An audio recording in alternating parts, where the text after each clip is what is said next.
Be ready for 80 at 20? I mean, come on, are you kidding me?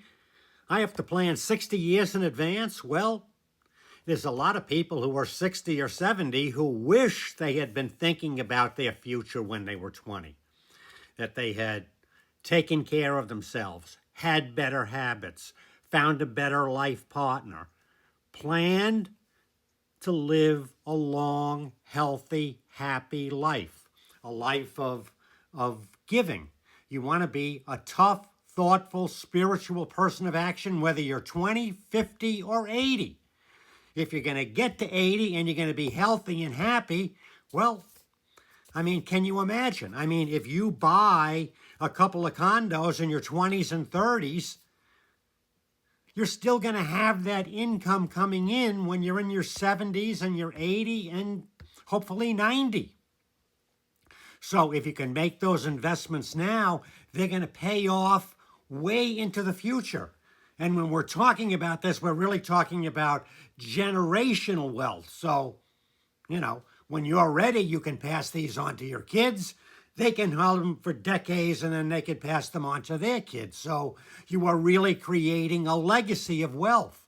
Now, if you're going to be happy when you're in your later years, when you're a senior citizen, it's because you've taken care of yourself. So, you're thinking, is what I am doing or about to do going to prepare me for an active, productive future? Am I someone who reads and learns? Do I hang out with the right kind of people?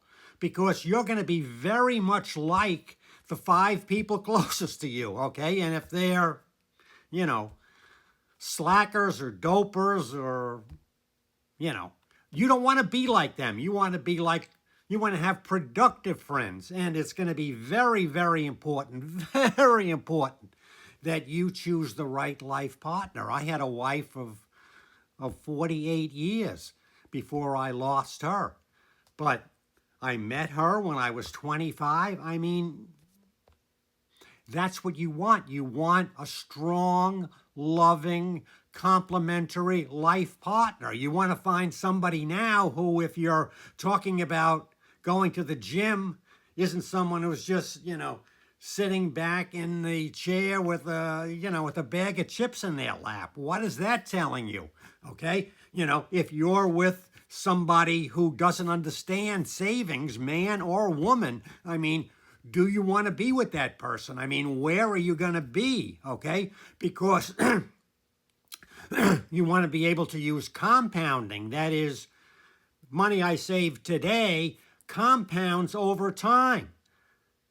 And there's inflation. I mean, you got to have a lot working. If you buy that condo for $200,000 today, you're thinking, well, maybe 15 or 20 years ago, that condo was $100,000. So what is it going to be 15 or 20 years from now? I mean, I want to be...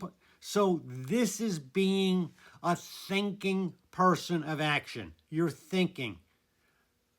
Take a deep breath, think, where do I want to be? How am I going to get there? What are the plans? Who am I listening to? What kind of advice do I want to take? What kind of people am I hanging out with? Make all these decisions right in your 20s, and the rest of your life is going to run smoothly. And God willing, you'll have a long life, and you will make it to 80 and beyond, and you're going to have financial independence, and you're going to be an independent person, not a dependent person. And, I think that's very important when you're 80. You want to be, independent and still making your own decisions and being able to be active and to travel and to, whatever, play pickleball or... whatever you think it is that old people do and have fun. But, you definitely want to be traveling and you want to be active. So a lot of these decisions come down to fundamental ways to be successful, and you start doing them in your 20s, okay? Not your 30s, you start doing them when you're in your 20s. So this is the Bill FitzPatrick Network. I hope you subscribe even if you're in your 20s.